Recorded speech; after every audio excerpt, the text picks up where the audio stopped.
আসসালামু আলাইকুম প্রিয় দর্শক ও কৃষি উদ্যোক্তা বন্ধুরা, আপনারা দেখতে পাচ্ছেন এখানে কয়েকটি ফল যেগুলো নিশ্চিতভাবে আপনাদের কাছে নতুন কিছু মনে হচ্ছে, কারণ এর শেপ সম্পূর্ণ ভিন্ন, ফিনগুলো ভিন্ন, কালারও একটু ভিন্ন। দেখুন, তো এই জাতটি নিয়ে এর আগে আমি কথা বলেছি, তারপরও আবার একটু বলতে হয়। এটি হচ্ছে ট্রিশিয়া হাইব্রিড, ট্রিশরেড নয়, আমি ট্রিশিয়া হাইব্রিড নাম হিসাবে পেয়েছি এবং এটি পেয়েছি অস্ট্রেলিয়া প্রবাসী আমাদের সবার প্রিয় মাসুম মাহমুদ ভাইয়ের কাছ থেকে উপহার হিসাবে পেয়েছি। ফল এসেছে, দেখুন আমি ফল দেখাই। তো ক্রস পলিনেট আমি এগুলো পরাগায়ন করিয়েছি এবং যে কয়টিতে পরাগায়ন করিয়েছি সবগুলো ফলই কিন্তু টিকে গেছে। তো পাশে দেখতে পাচ্ছেন এটি হচ্ছে কলম্বিয়ান সুপ্রিম রেড, গাছের বয়স প্রায় 2 বছর, এখনও পর্যন্ত কোনো ফুল আসেনি।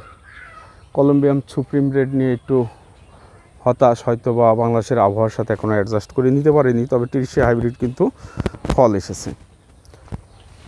তো এই ট্রিশিয়া হাইব্রিডের ফল আমি প্রথম যে ফলটি আমার বাগানে খেয়েছিলাম সেটি অবশ্য অনেকটা হতাশ করেছে বলতে ফ্লেভারটা আমার কাছে ভালো লাগেনি, তবে মিষ্টতা ছিল বেশ। তো আমরা এইবার একটু দেখতে চাচ্ছি যে অন্য কোনো কারণে ওই ধরনের একটা গন্ধযুক্ত ফ্লেভার ছিল কি না, সেটি এবার বুঝতে পারবো। তবে জাতটি মনে হচ্ছে আসলে অসাধারণ হবে। ফলের বয়স খুব বেশি না, মনে হয় 8 দিন হবে।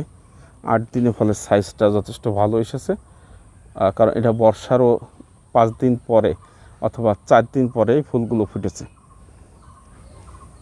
তো আমি পাশাপাশি আপনাদের একটু দেখাই, ট্রিশরেড দেখাই। কেন জানি আমি সেপারেট করা, আলাদা করা আসলে আমার জন্য একটু কষ্টকর হয়ে যাচ্ছে। এটি হচ্ছে ট্রিশরেড। আপনাদের দেখিয়েছিলাম যে আমি পরাগায়ন করাবো না, ফল সেট হয় কিনা। তবে ট্রিশরেডে তো পরাগায়ন বাদেই মনে হচ্ছে আমার ফল সেট হয়ে গেছে। এটি হচ্ছে আরিফ ভাইয়ের কাছ থেকে জাতটি কিনা। আমি যদি আরও দেখাই, দেখুন এটি ট্রিশরেড আরিফ ভাইয়ের কাছ থেকে কেনা। এখন দেখার বিষয়, চেহারা তো একই রকম মনে হয়, কিছুটা হয়তো আলাদা আছে, তারপর টেস্ট দুটির আমার কাছে একই রকম টেস্ট মনে হয়েছিল। এখন আসলে কি হবে বোঝা বড় কষ্টকর। এই যে আরও একটি ট্রিশরেড, দেখা যাক আসলে ট্রিশরেডটা মোটামুটি।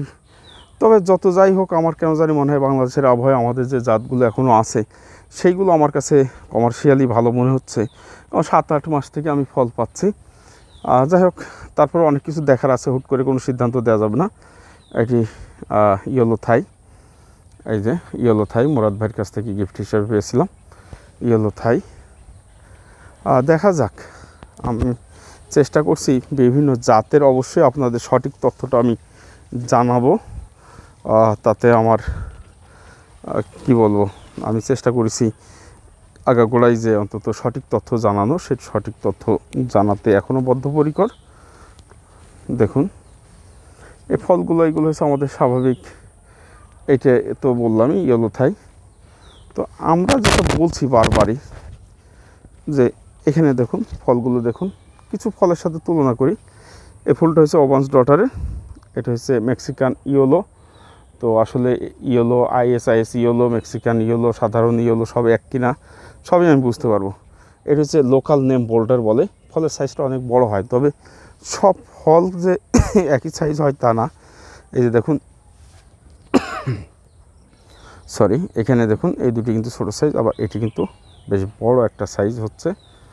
এগুলো সব বৃষ্টির দিনে ফোটা, পরাগায়ন ঠিকমতো হয়নি, যার কারণে হয়তো বা সাইজটা ছোট হয়েছে। তবে এগুলো পরাগায়ন লাগে। আর এই পাশে যেটা দেখুন, যেটা আমরা কমার্শিয়ালি চার্জ করি, এটা তো অসাধারণ জাত, আপনারা জানেন। এটা পরাগায়ন করানো লাগে না, বিনা পরাগায়নে কিন্তু ফলের সাইজটা ভালোই হয়। আর এইটাতে পরাগায়ন করলে আসলে ফলের সাইজটা বড় হয়, মুখটা দেখে মোটা, অনেকে মাইক বলে এটাকে। তো এই জাতটি অনেক বড় বড় ফল হয়। তো প্রবলেমটা হচ্ছে ওই পরাগায়নটা করানোই লাগবে। পরাগায়ন না করলে আসলে ফলের সাইজ ছোটো হয়। এই সাইডটা দেখুন, আমি বৃষ্টির মধ্যে আসলে পলিপ্যাক দিয়ে দিয়েছিলাম, যার কারণে আমার মনে হয় যেগুলো পরাগায়ন হয়ে গেছে সেইগুলো সাইজটা অনেক বড় হয়েছে। আর পাশাপাশি দেখুন এটা কিন্তু একদম ক্যাট, তো এখানে দেখুন অনেক বড় বড় সাইজ আছে, এগুলো অনেক বড় হবে, হাফ কেজির উপরে হয়ে যাবে।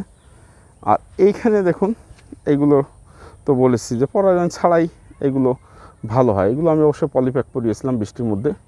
এখনই দেখুন 200-র উপরে হবে, ওজন 150-200 গ্রাম হয়ে গিয়েছে এগুলো। তো ভালো লাগে।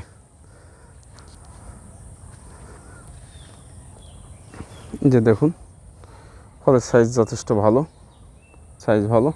আর এই যে আমার পচন লাগার পরে মধুবন কৃষি খামার ছেড়ে দিতে চেয়েছিলাম, যাই হোক অনেক ধাক্কা আমি সামাল দিয়েছি। এখনও দেখুন এই যে পচন আছে, আজকে একটু স্প্রে করলাম।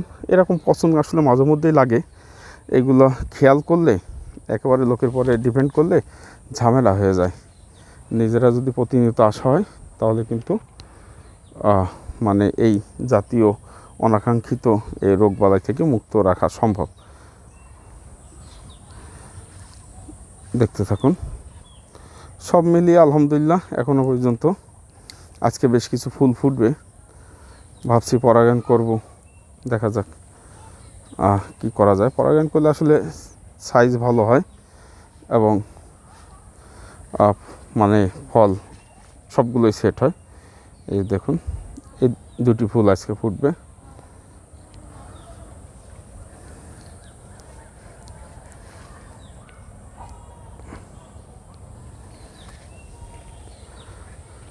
যাই হোক, মধুবন কৃষি খামার সবাই দোয়া করবেন, চেষ্টা করছি ভালো কিছু করার।